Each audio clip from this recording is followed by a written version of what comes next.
West Ham want a top 10 finish.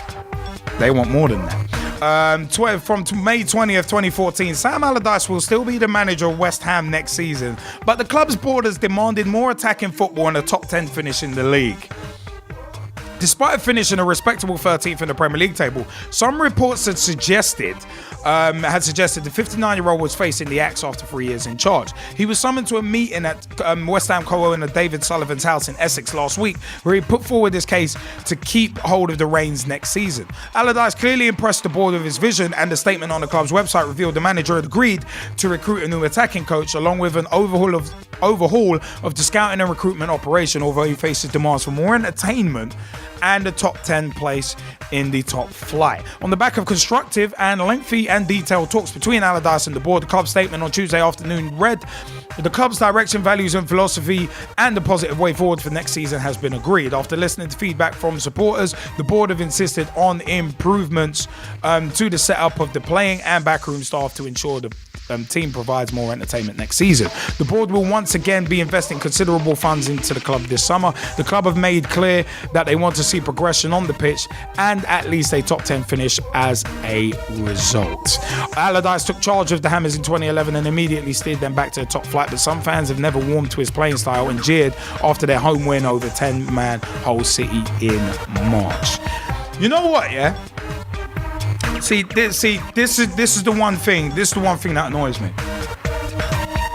You can't have, in the Premier League, it's very difficult to get the best of both worlds. A top 10 finish and attacking football with the limited resources that Sam Allardyce has at West Ham. If you want more attacking football, West Ham, it's one of them ones. Gold, Sullivan, Brady, you've got to give Allardyce a lot more money. I love the fact that they're saying the board will once again be investing considerable funds into the club, but they didn't invest that much in the summer because the owners were like, mate, we ain't really got any money to invest. So it's one of them ones. You're sending out counterintuitive messages. At the end of the day, it's a case of either you want stability in the club or you want Allardyce to go for broke. Which one? Because having both with limited resources that West Ham have got, you can't really have. So, and actually, you know what, Mike Harneman, you ask a good question there. Would you like to articulate that for the people? Yeah, I was literally just thinking, just for a second there about that. What's going to happen if they were to finish 11th on goal difference or like by on points? It's a good point. I don't know. I don't know. I guess that would in part depend on.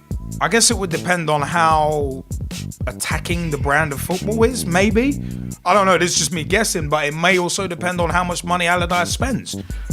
This is the thing. This is where there are so many weird stipulations. So I don't know, man. I don't know. It's a weird one. It is a weird thing to come out with. I personally don't think chairman should be coming out and saying we want to play this kind of football, we want to play that kind of football. It's a case of the manager, it's his job to get the best out of the tools he's been given. Let the manager do it. Don't put extra pressure on the manager to get, an attacking brand of football and win. You shouldn't be doing that. If the manager overachieves, reward the manager, just like Liverpool have with Brendan Rodgers' new deal. Fantastic. It's one of them ones, but at the end of the day, like, I don't like it. I'm just uncomfortable with chairmen dictating to managers how they should play. I'm very, very uncomfortable with that. So, it's one of them ones. I mean, do any of our other Skypers want to jump in on this as well? All right, go on, Russ, have at it.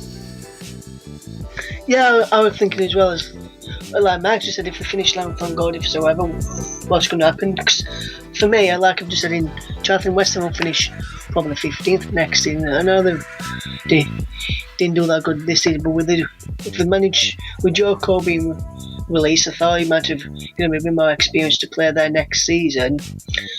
So I thought he might have kept him on because he's got experience there. So I thought I'd probably keep him on to give experience on the wings. But for me, I think West Ham will finish 15th. And for me, if Allardyce does go next season, I won't be surprised to see Gus Poyet or maybe Neil Lennon taking over as West Ham in a couple of seasons' time.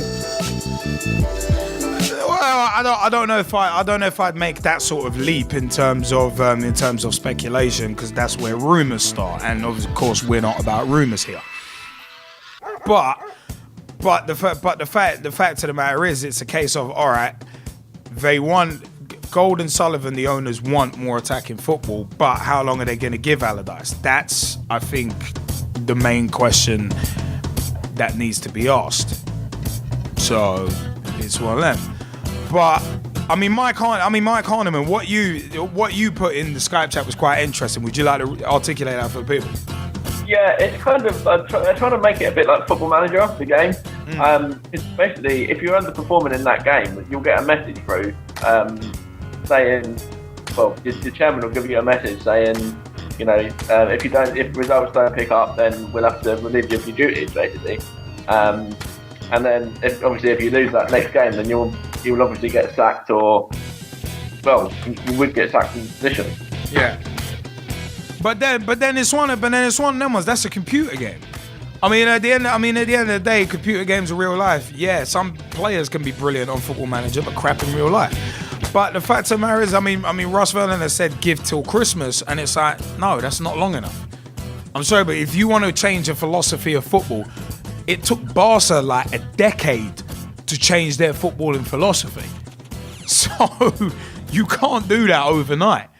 It took Brendan Rodgers a season to get the players molded into his way of thinking. Pass and move was an old Liverpool style of play and philosophy anyway. So it was just going back. It was going back to a previous philosophy. But the fact of the matter is, you can't do that in half a season. It's that kind of short-termism. It's that kind of short-termism that will end up hamstringing a manager and buggering over a club. Because then when you bring in another manager, they're not necessarily going to subscribe to that same theory. And the players are going to have to adjust again. So for me, it's like, nah. I don't like the idea of chairman dictating. I don't like the idea of chairman dictating how teams should play. It should be the manager. Let the manager play how he wants to get the best out of the tools he has.